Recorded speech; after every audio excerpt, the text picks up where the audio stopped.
How to share single status on Facebook. Well, that's what I'm going to show you guys in a super quick and easy tutorial.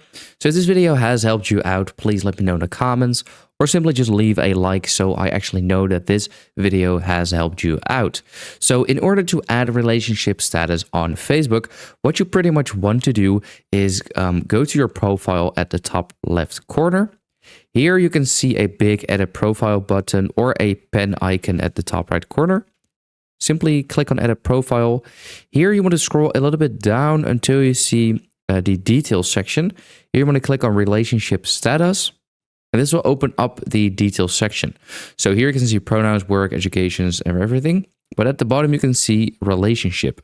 So here you can see add a relationship status. That's where I'm going to click on.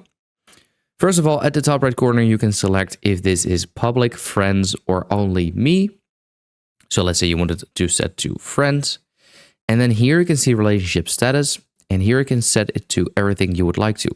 So in this case, I'm just simply going to set it to single and then to save and then save again. Then I can go back and then refresh. Here under details, you can see your about info.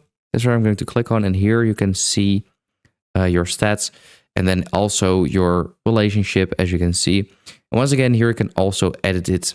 So edit relationship, single, you can change it to engaged. And then the cool thing about engaged or married or in a relationship, you can search for a partner. You don't have to, but you can search for a partner and then add a year as well, which is quite nice. But yeah, that's pretty much it. That's how to share single status on Facebook.